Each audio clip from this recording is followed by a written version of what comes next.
Hello, everybody. I've been doing a new series on my channel based upon trying to get an idea of what everybody out there really wants to know about what I do or about Vedic astrology in general. So I thought it'd be a really good idea to invite some of my friends on who might want to ask me some questions about what it is that I do. And so we have with us today somebody who's been on my channel before, which is Melissa Amos. And I'm going to let Melissa introduce herself and we'll get talking. I'll let Melissa take the reins there. Well, thank you very much, Michael. Thank you for having me back. Yeah. So I'm Melissa Amos, and I am a soul mentor, and I help people understand their intuition. I help them heal through their past, get clarity about their future, and help them transform their confusion into wisdom. And I use tons of techniques like the Akashic Records. I work with a lot, Holy Fire Reiki. I'm a spiritual counselor and hypnotherapist and spiritual geek, if that makes sense. I love all things energetic. I love to understand how things work together. And one thing that has weirdly eluded me, and I've often wondered why it eludes me so much, is the whole world of astrology. Whether it's Western astrology or Vedic astrology or anything, it's really strange, right? I can learn it. I've done courses on it and I'm in it and I'm like, yeah, I get it. And I see how this all works together and I understand what this is. And then 2 days later, I'm like looking like at the same chart and I'm like, I don't know. It's like it's all the stuff just goes out my brain and I don't know why. Which is why I love working with people that know the system. Yeah. Yeah, definitely. It's interesting just by that alone, you brought up an interesting concept because really one of the greatest ways to learn about astrology is to learn about astronomy because you Okay. get some pretty phenomenal things because like for instance, the sun in astrology will relate to soul and Mm-hmm. Jupiter relates to our wisdom or our spiritual guidance. And did you know that Jupiter has such a huge pull on the sun because of the size of Jupiter that it Mm-hmm. keeps the sun on track as our own solar system like moves through the galaxy? Right. So there's a lesson right there. It's just, Yeah. it's also a good way of understanding that astrology isn't just a bunch of foo-foo-ness. Mm-hmm. And the ancient astrologers were also astronomers, and they understood that correlation between those two things, that those two things went hand in hand. Yeah. Yeah. So how would you describe the difference between astrology and astronomy? That's a good question. So astronomy would study how the planets behave in terms of how quickly they move, where they're located, what they're composed of, all sorts of things like that. Astrology would relate to taking that very same information and what it means to us Right. here, incarnated in a human body with the experience that we're going through. That's probably the simplest way to explain it. Okay. So tell me then how, when I hear people talking about astrology, and I know when we've worked together as well, we talk about the what do we call them, like the kind of myths and the mythology and the like history and like all of this stuff that seems to link together. Like how does, say, if it does, Greek mythology or Egyptian mythology and all of this, how does that all relate to what you've just said?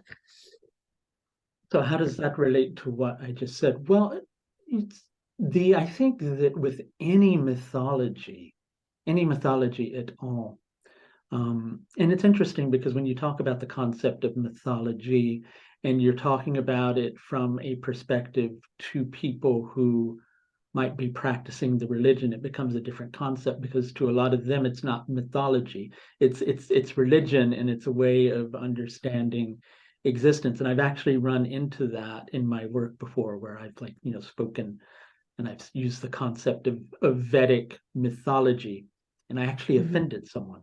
Yeah, and I went, oh, I didn't think about the fact that you could actually offend someone.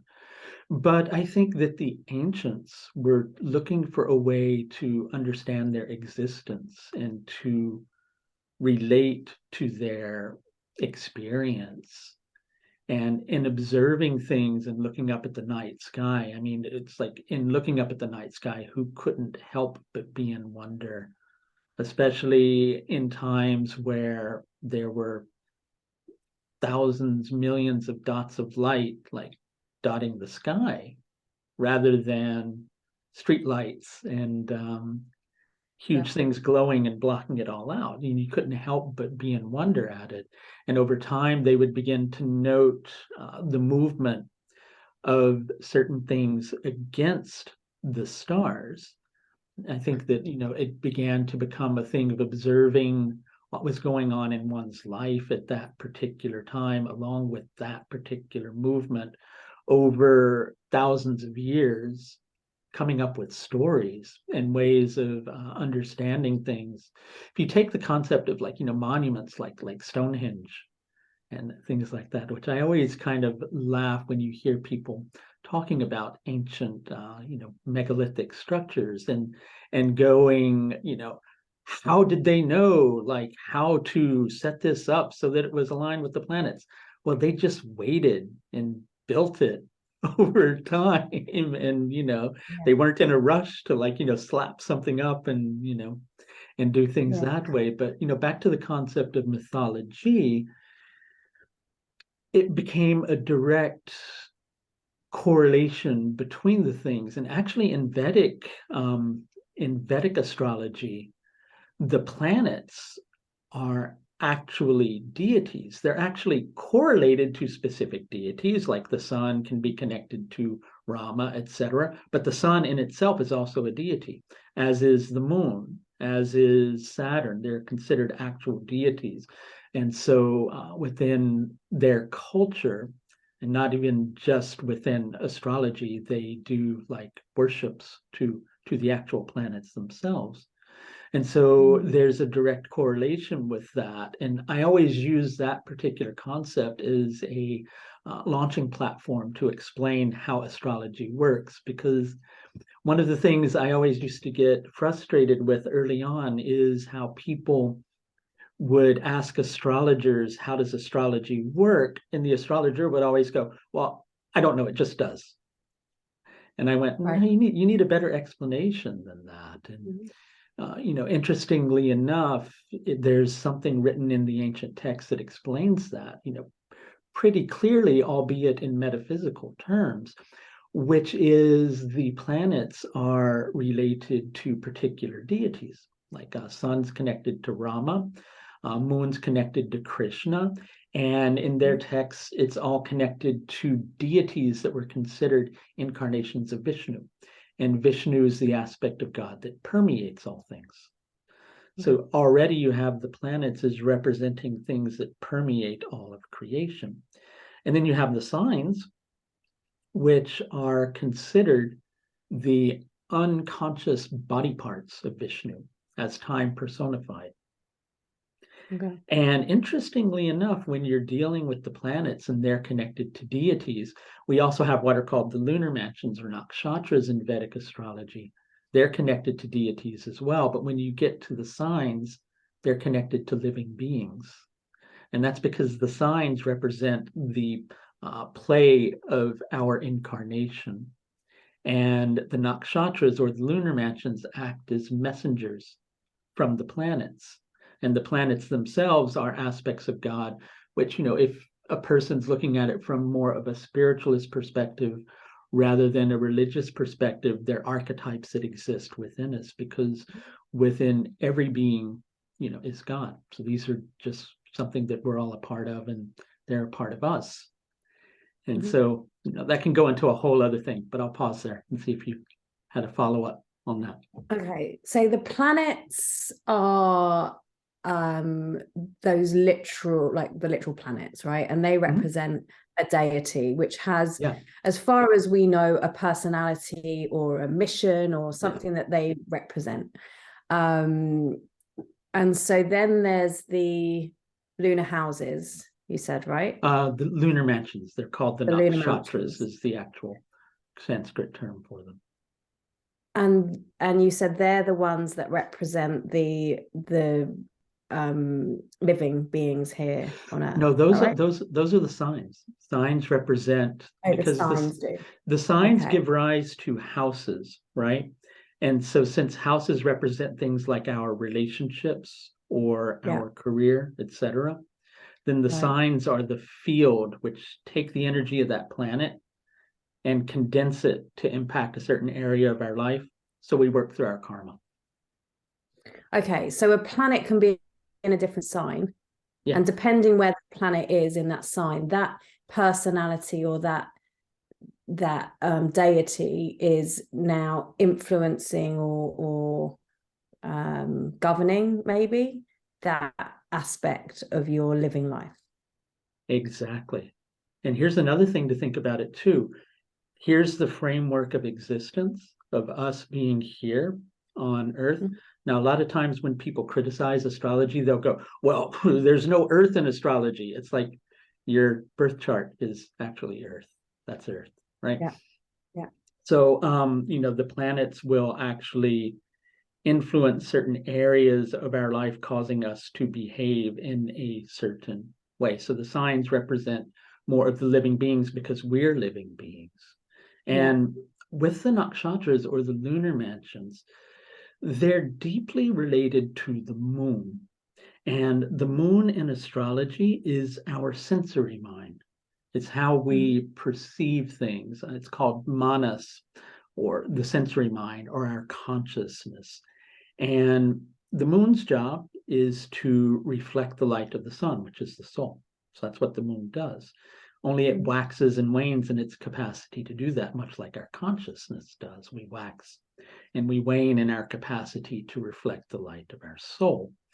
So the lunar mansions or the nakshatras, they're called the lunar mansions because the moon visits a different one of those each night. So there's considered 27, in some systems 28 of those. And so since they're directly related to our consciousness, when you understand what the lunar mansions are connected to, it's our consciousness's way of communicating to the planets. And what's really phenomenal about the lunar mansions is they will create a lot of very concrete symbolism in our daily existence. Like, for instance, I had a client once who was having a problem with pipes bursting in their house, and the area of home for them, or the area of their chart that related to home, was called Uttara Bhadrapada. And there's a reference to Uttara Bhadrapada which speaks upon sprinkling from above. And so I just randomly asked them, I said, are your pipes up overhead? And they went, yeah, how did you know? And I said, well, it's because it's in Uttara Bhadrapada. So stuff like that will happen all the time, but it's not just the concrete thing that we're meant to focus on. We're meant to focus on, what is this all about? Why is this happening? What kind of message am I being sent? And what am I supposed to do about this? Yeah. And I suppose in situations like that, my interpretation would be that sometimes the universe has really got a message for us. And if we can hear it, if we stop and take that time to go, okay, universe, let me know what's the morning pages today, then we can receive that and action that and do. And maybe it's when we don't, or we don't know how, that then the physical world comes in, and it's like, well, she didn't listen to those 25 other signs, so now we're actually going to make our pipes burst. Now we have to scream. Yeah. We have to get the megaphone out.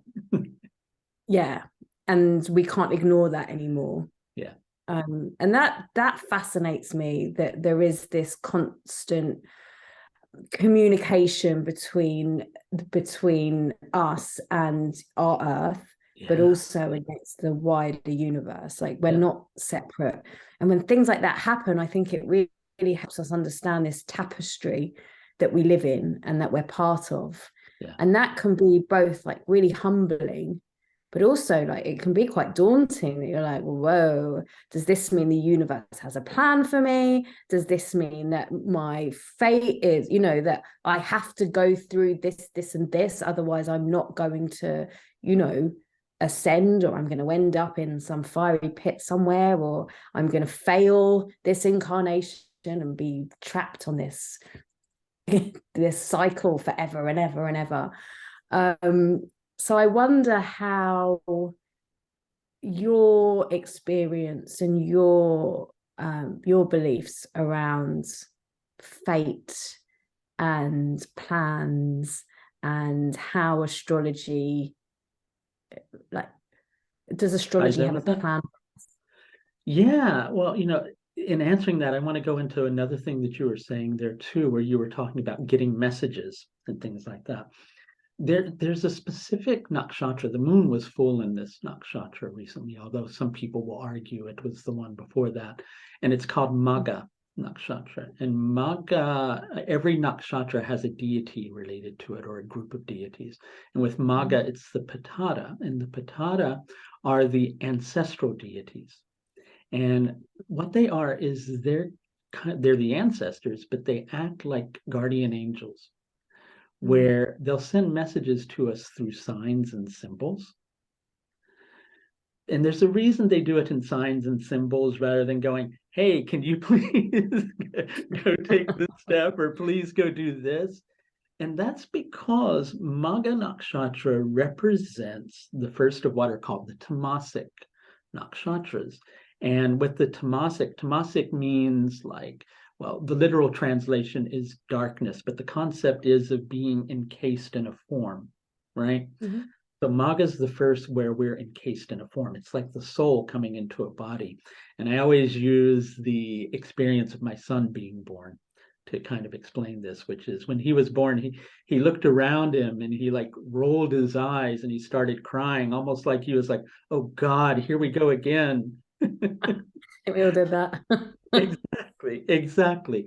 And so what happens with the soul with that recognition is it's so close to, the infinite or the absolute, whatever it is we want to call it, that it has that memory of that. But it's also looking around it and going, what's this? And how do I get back there? Or another way that it behaves sometimes, which is why we have an ego, is it goes, you know what? You put me here, I'm going to get revenge on you. I'm just going to do things my way, right? This is how Yeah. it's going to be. I'm just going to ignore you and go Yeah. about it this way, right? Yeah. And so the sutra connected to Magha Nakshatra relates to the ancestors crying because they're trying to get a message through to us and we can't hear. But at the Right. same time, the experience of consciousness is so deeply difficult Yeah. that we need a strong ego to be able to navigate it. Yeah. We need a Yeah. strong sense of individuality so that we can go through the experience of space, which is Jupiter. Jupiter represents the ether element, and time, which is represented by Saturn, so that we go through the experience of working through things in our life and come to, it's like when we go through processes spiritually or healing. It's like if we healed like in a second, it might be too much for our system, really, and we need to kind of take our time with those particular processes. In regards to fate versus free will, what I always explain to people is that I like asking people questions. So I'll ask people like, are you your horoscope? To which you get about a 50-50 response where people will go, yes, I'm my horoscope. To which I always go, no, you're not. You're not your horoscope. You're not even the indwelling consciousness that's experiencing your horoscope. You're something that's far beyond that. So all the horoscope really shows us are the karmic tendencies of the individual. So that means this person is predisposed to behave in this way at this particular time with this particular set of conditions. Mm-hmm. That's the whole basis or foundation upon which prediction works. Yeah. And but we're not just our karmic tendencies. We have choices. We respond to things in different ways. Ideally, we can respond to things with awareness. So I'm not a big fan of people going to astrology purely for prediction, because I find prediction tends to have a rubber band effect on people. They get boosted up, it doesn't work out, they come crashing down. Or they think negatively about their life and don't see how they can engage with things. But what they forget in that particular understanding, or maybe they don't even know, is karma. The literal translation of that is action. So it's our actions that created the set of conditions that we're in, and it's our actions that resolve it. And within the philosophy related to Vedic astrology, it actually speaks of the concept that, we are as much a part of God as the planets are. And after the planets have done their business of purifying our karma, they melt into the imperceptible, and so too do we, because the work is done. Mm-hmm.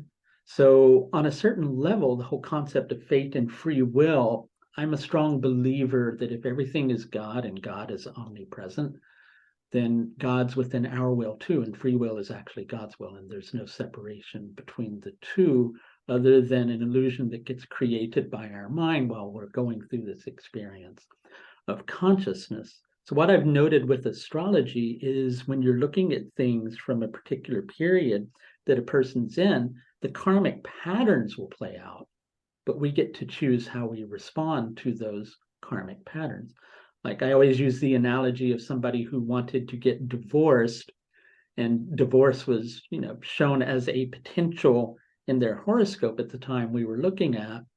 And so the divorce didn't happen for them, and they were wondering why it didn't happen. So I just randomly asked them, did you try to get divorced? And they went, no. And I went, well, the pattern still played out. You're separate from your husband. There's a lot of tension in your relationship. You just chose to play the pattern out in a different way. Yeah. So we always have a choice. It's just, the karmic patterns are quite often very strong and will create certain conditions like challenges with relationships, but it's how we respond to that. We don't have to be in a negative mood about it. It's like, even though the hard time can be coming up and we have to acknowledge and not just repress our emotions, we can choose to approach it with strength and with awareness and with self-knowledge and self-understanding. And I think that ultimately what every astrologer does when they're focusing on it more therapeutically is helping the client to find their self-trust so that they know that they can handle themselves in whatever circumstances they're facing. Yeah, I love that. I love all of that. Just as you were speaking, I was thinking about, I work a lot in the Akashic Records, which is your soul's library. And a lot of the concept around that is that how our personalities are affected now, and our beliefs and our traumas and our restrictions and our talents and all the stuff that makes us who we are or how we know is influenced by who we were and the energetics that we've picked up through our ancestry, through our lifetimes, through the collective consciousness we lived in, and all of this, and that they're there here, and that we can go in and read the records and say, okay, well, you have these tendencies to be afraid to speak out, or to go into defense when somebody comes up in this way, or to rise in anger when this boundary is pushed, or whatever it is.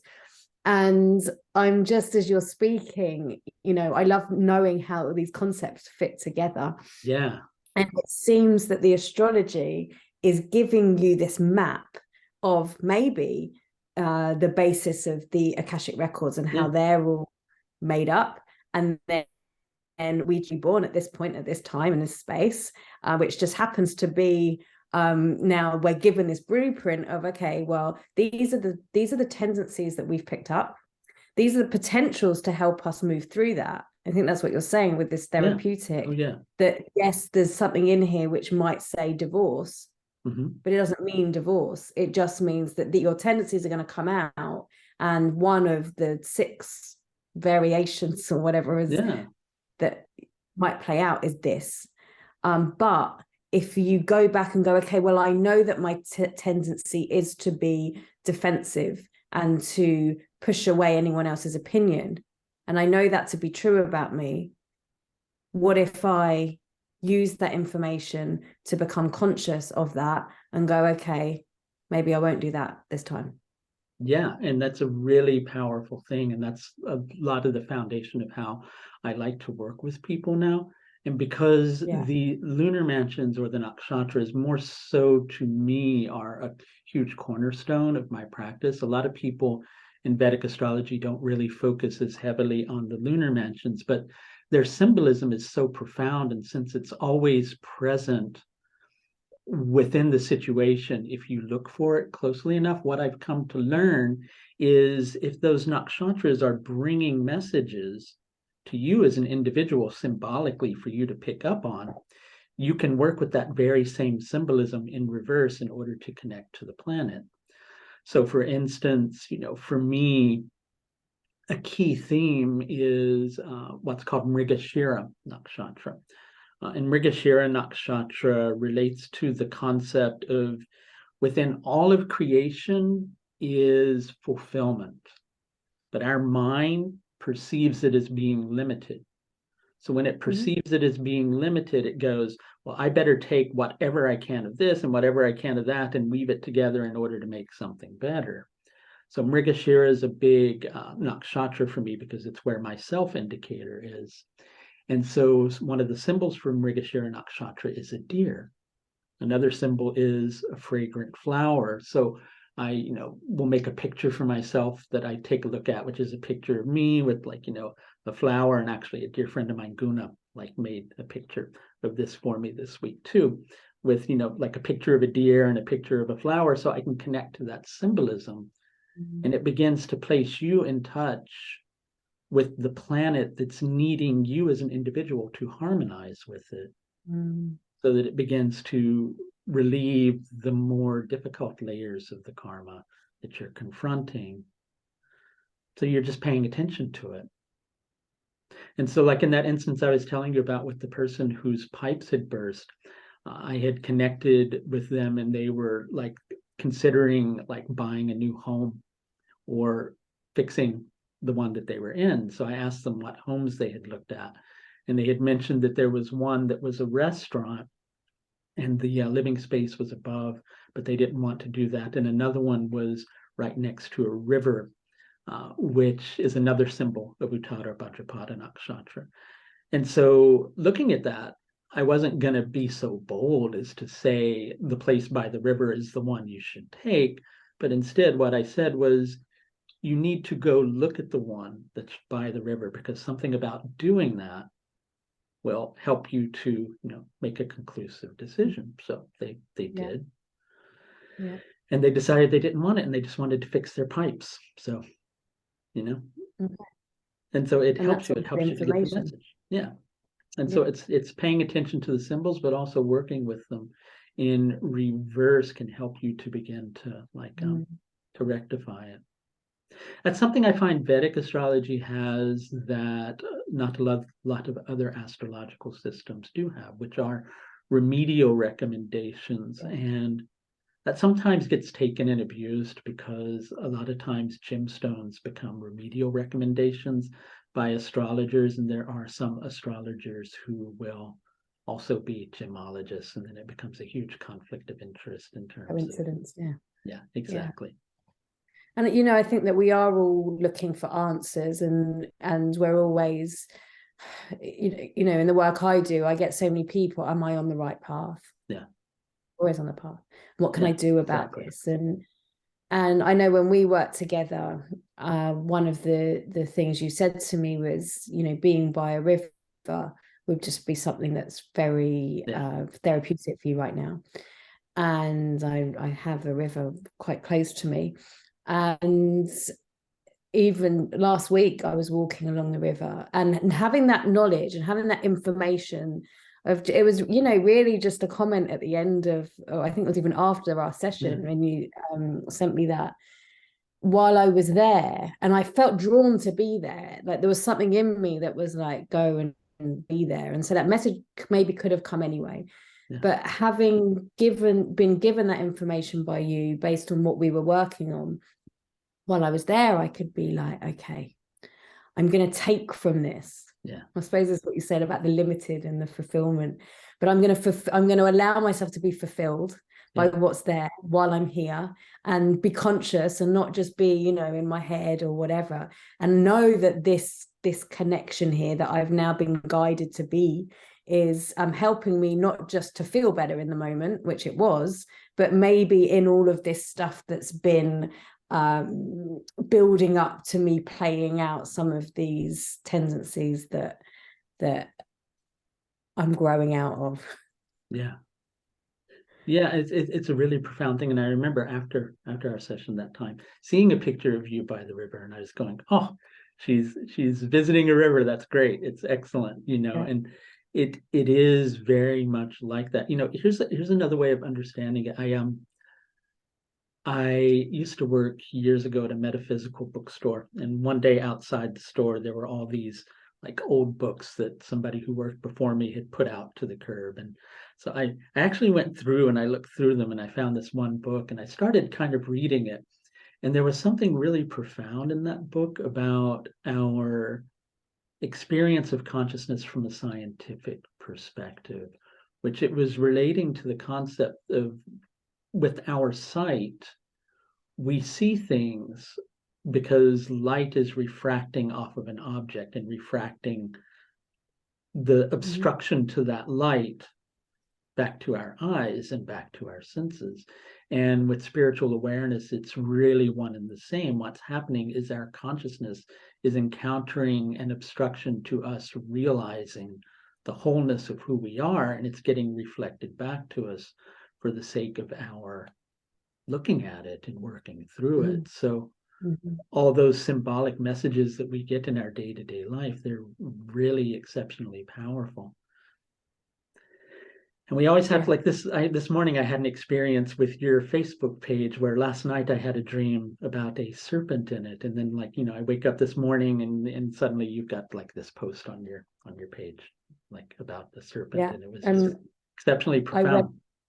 I went into my yoga class today, and my teacher was wearing a ring with the serpent on it as well, like after I'd posted that, and I was like, yeah, love that. And the universe does speak to us, and I think that, you know, I love that how you work with astrology, that we are this conscious, this consciousness that interacts with it. And that's what I wanted to talk to you about, was this, you know, whenever I've been given information about astrology and on all aspects of astrology, it's like, well, you were born here, and so this and this and this are influencing you, and the universe is sending you signs. Brilliant. But what about this two-way conversation? What about this? If I am going through something, or if I know that you know, something's coming up for me, I know that I might go to a deity without even the knowledge of who they're connected to or what planet or anything, whether they are or not. Like this morning, Kali Ma was I was actually connecting with another Buddha, and then it was like Kali Ma, and I was like, yeah, okay, I feel like I could call her in. And then in yoga, like the energy of Tara was coming in. But what about the other way? What about this two-way conversation? Like, exactly, how does that work? I mean, it's the way it works, in my opinion, is the illusion of being separate from all those energies is really just something that's going on, and it's an illusion. Maybe that's not a fair word. I like, you know, the word in Sanskrit is Maya, and I always jokingly explain to people, Maya doesn't really mean illusion, because with Maya, if a brick falls on your head, it's going to hurt, and you can't just go, oh, that's an illusion that a brick fell on my head. Yeah. It's just the brick isn't the full picture. There's something more to it than that. Within Vedic philosophy, or within Vedic astrology, I should say, Saturn is represented, and there's a reason for this. Saturn's represented by Brahma, who's the creator deity. And most people, when they understand Saturn, they go, well, Saturn's obstruction and Saturn's difficulty, and how does that create to Brahma? And so Brahma, well, first of all, without crystallization, nothing could come into form. But on another level, the absolute, or God in pureness, in order to create creation, has to create an illusion that there is a creation separate from the creator. Mm-hmm. And so Saturn represents ignorance, which we all have, which gives rise to the concept of Maya, or illusion, so that we go through the experience of experiencing creation. Mm-hmm. Yeah. And that very same energy means that you need that for things to begin to condense into form. So if you understand that something's condensing into form, we're really just connecting to a part of ourselves. So it's about establishing a communication link in the opposite direction. In Vedic astrology, there are loads of different ways to do it, and it's so deeply ingrained within their culture. Like, you can connect with the planet by mantras to the planet, or by prayers to the deity who's connected to it, or by doing certain actions, like with the planet in if you're having problems with the north node or the south node, serving people who are outcasts helps with that. And so what you're doing is you're just understanding the language. I'm wondering if our connection, no, there we go. You're just understanding the language and communicating in reverse to it, which on a certain level is your psyche going, I'm aware of this disconnect, and I'm going to try to do whatever I can to rectify the disconnect that's there. So you're being aware of the karma, and you're bringing the karma to your attention, and you're applying your actions to the karma in a greater level of awareness, so that the karma begins to move. And it's like the difference. I once heard a spiritual master talk, and they were talking about the whole concept of fate and free will. And one of the things they were using is a person may be fated to get into a car accident and potentially die in a car accident, but because they focus on rectifying the karma that's connected with that, when that event happens, they may just get injured or get a scratch. So we should always focus on rectifying it. And I think that's why we're given our hearts, so that we do that. And by heart, I don't mean physical heart, I mean our spiritual heart, that space through which we understand what inspires us and what drives us. But we have a tendency to get all caught up here. And second guessing what's going on here, because we don't know how to listen to that voice. And I remember you were talking about voices the other day too. And it's the thing of, learning how to hear the voice and learning how to tune in, and pick up on it. It's just like learning any language. And knowing your resistance to it. And I can understand how knowing your chart and knowing what's going on in your chart now can lead you to that awareness. And I love that concept that you just said about bringing karma to you, because that's something that we so many people feel so powerless, like, oh well, it's karma, and very few of us are willing and noble enough to go, okay, come on down. Let's have a look at let's see what you need. And this is what I want to ask you, because I've noticed something really in the last 10 years, and even more so in the last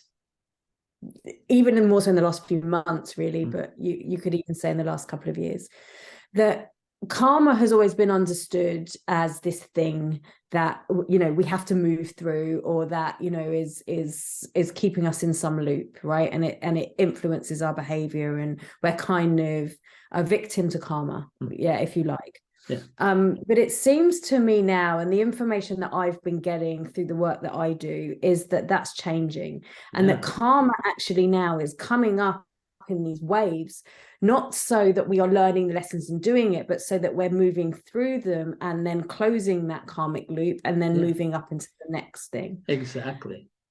So I'm wondering, in the whole astrological realm, if there's something in the way the planets are moving to humanity, or at least to where we are in the world, because this is where we see it, that is allowing for that, or encouraging that, or like can predict that that was what we're kind of destined to be moving. That's an interesting thing. Sorry to interrupt, but you know, like it just kind of hit me passionately with that at that particular moment. I go back to a time in 2007, and these things are always happening astrologically on a certain level. And I don't focus much on the outer planets, because in Vedic astrology, a lot of the outer planet things tend to get attributed to the nodes, which makes sense on a technical level, but I don't want to go into that because it's just too long-winded. And so the outer planets being Pluto, Uranus, and Neptune, there are a lot more of the transpersonal planets. And Rahu and Ketu, the nodes, act as a translating system that brings that into our existence. But back in 2007, we had an alignment between Jupiter and Pluto on the galactic center. And it was a really powerful energy that a lot of us working with astrology were beginning to go, this is a really powerful moment. Something's happening here, something's shifting. The last time prior to that had happened, if my recollection is correct, was about 2,000 years prior to that. Wow, okay. So it was a very rare alignment. It can be attributed quite often, like the present thing, to many different things. But, you know, like a couple of years ago, we had a Saturn-Pluto conjunction. We had Jupiter conjuncting Pluto in Capricorn, a shift in the power of dynamics. And from the karmic perspective, Capricorn deals with that side of us as humans that goes, this just isn't fair, you know, that things are set up this way. And so then we begin to kind of, you know, work out or try to understand why things are this way. And that can create a shift in that particular direction. But most recently, and I haven't investigated where this is, we've got a comet that's revisiting us that hasn't been in our particular neck of the woods since the time of the Neanderthals. Wow. Which also says something too. Are you so technologically advanced, not to criticize Neanderthals, that you are regressing? Or, you know, here's a period of time where it's a chance for you to evolve. And so I think it is really going up a notch for a lot of people. We're in a really powerful moment in our collective, you know, consciousness where I always like to say to people, you know, in the greater scheme of things, it will always go the right way.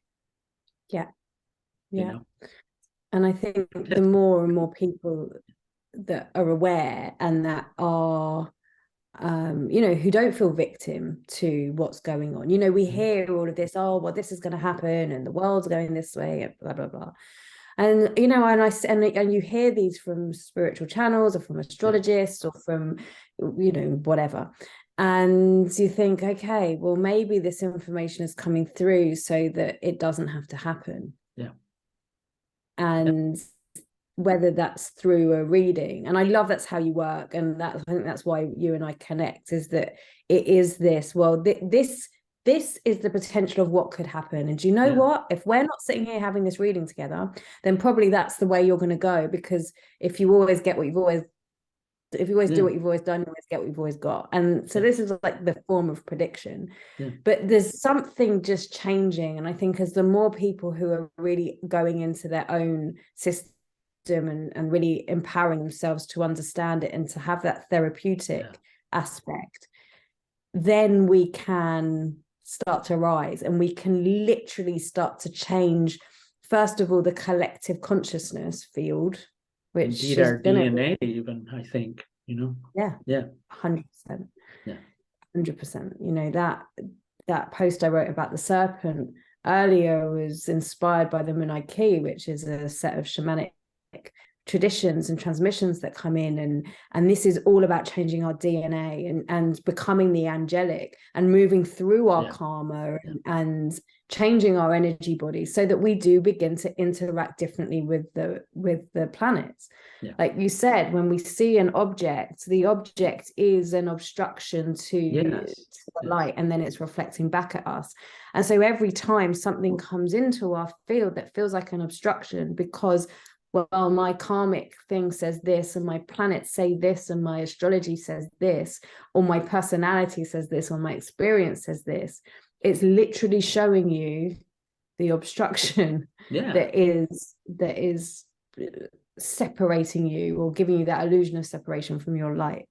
Which is why we have synchronicities and wonderful things like that, because those synchronicities are there to point us in that particular direction too, and say, pay special attention to this particular moment in time. There's something here for you if you pay attention, and you always have a choice to pay attention. You know, I think another thing I encounter in my work a lot with people is the concept of a lot of the modern, and I really am supportive of this changing, but a lot of the modern philosophy on karma is, I have been bad and now I'm being punished for it. And it isn't about that. It's all about choices. And you can look at one set of circumstances and revisit a moment where the same tendencies will come to the surface, and you may feel in your heart that absolutely the right thing to do is the very same thing that you did before, only to be at peace with your decision, because before you weren't at peace with it. Well, no, and then that brings in more. I'm sorry, go ahead. No, that brings in more of the stories, doesn't it? And then we bring it into shame and guilt and fear and all of this, and then it's just lowering the energy, bringing it closer into our energy body, which is we want to transmit. We're holding it. Definitely. You know, and it's that holding concept. I don't know the actual term for this. I'm sure there's a term, but there's a concept within Vedic philosophy that when we reach the end of our existence, that what we're tending to focus on is what we're going to carry with us into the next lifetime, which is why, with people who like George Harrison, for instance, when he was alive, was very focused on having people around him chanting when he was dying, because he wanted his mind focused on God when he passed on. So if you understand that, if throughout the state of your existence, you're going with what your head is saying, this is the intelligent thing to do, without adding the heart into the mix, just going with your head, going, well, this is probably what I should do because this makes sense, but another part of me is saying do something different, but I'm going to go with my head because that seems the safest. If you always do that, most likely you get to the end of your life and you're going, I really wish I would have done that, and I really wish I would have done this.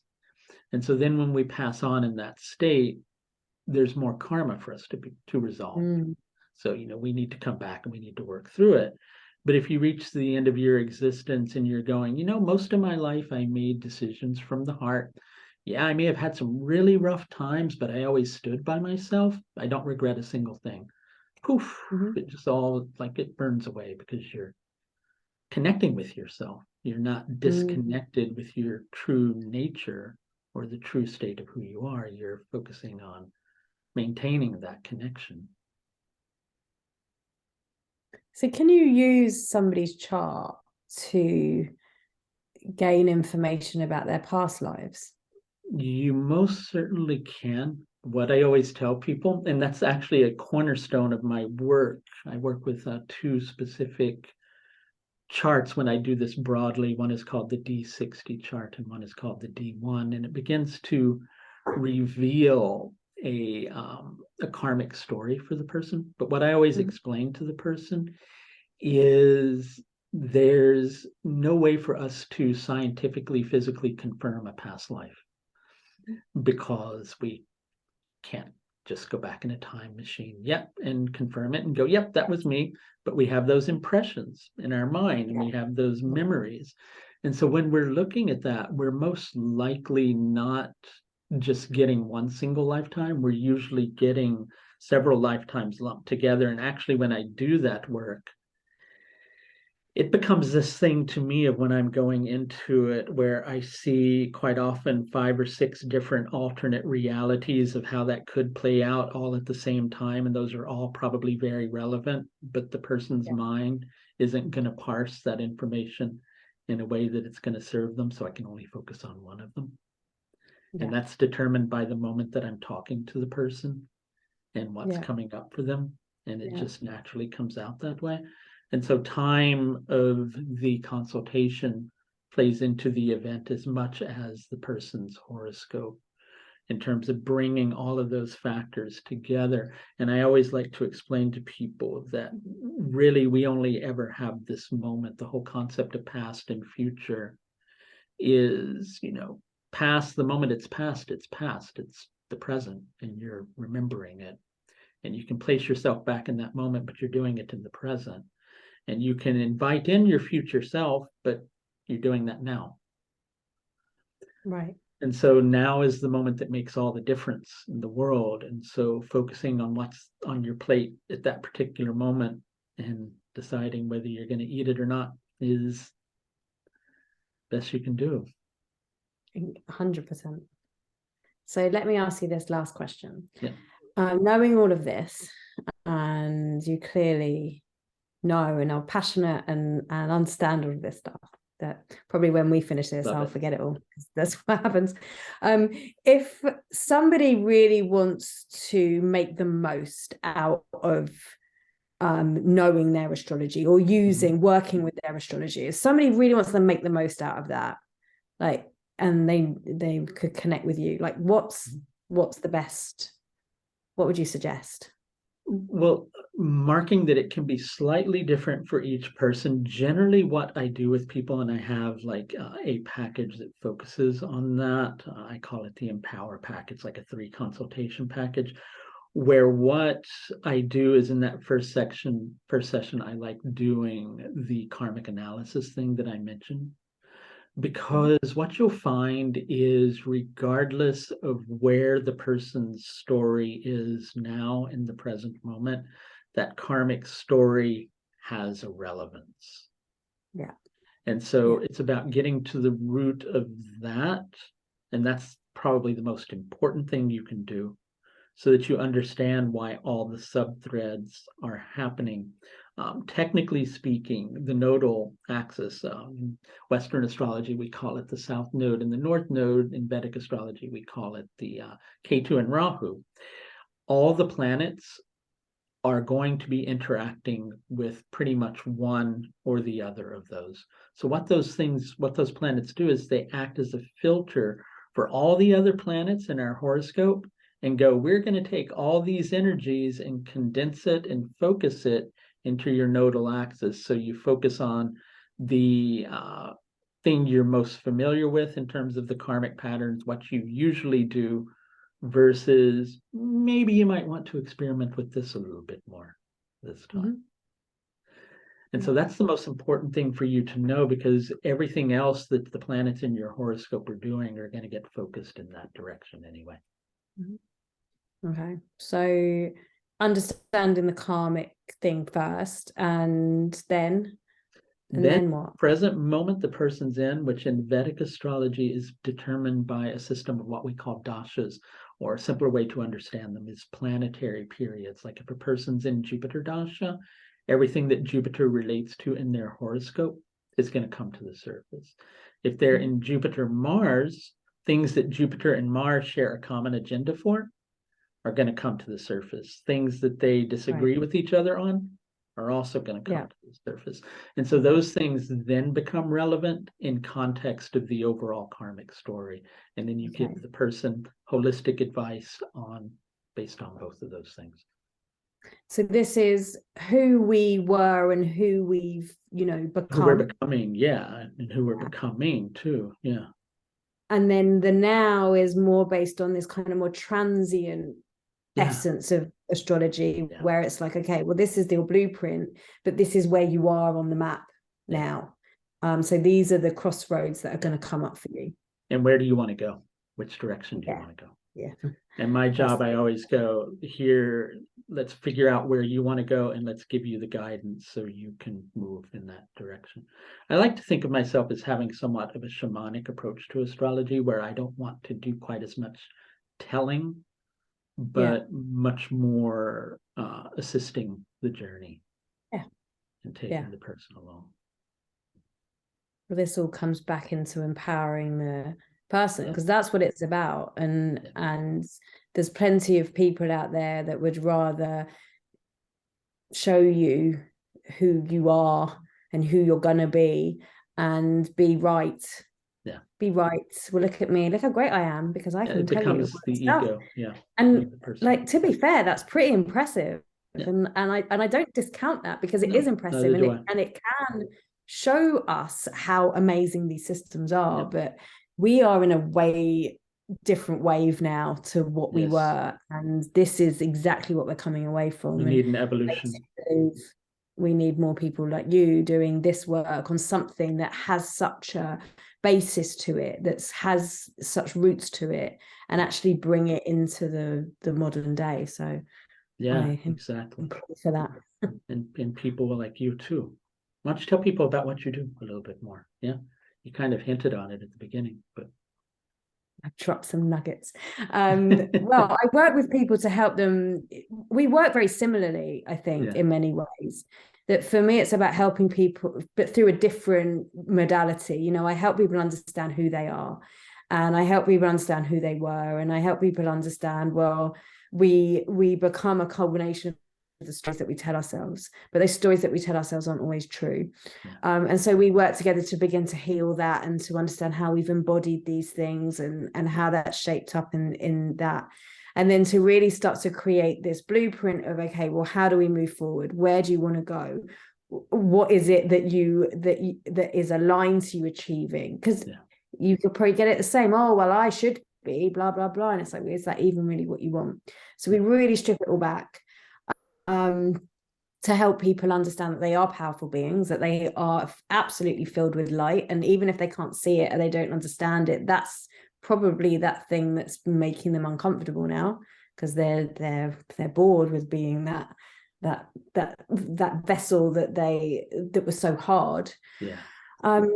And I work with people in groups. I have a community, and that is all around helping people understand their own intuition, those voices we spoke about, how to understand them and differentiate them and use them to get the guidance and to know the healing and activate the energy body and the DNA and all of this, so that essentially we walk this earth differently, and we are connected, and we are one, and we're all those things, kinder and more open and more compassionate, and essentially that day when we get to the end that you spoke about, and where many of us would have been in regret, to be like, do you know what, I did the best I could with what I knew at the time, and I accept that of me. Those are the people, I think, who at the end of their life are laughing and smiling. Because they get it, And that's where we're moving towards. That's not just for the smiling monks now. Exactly. Yes.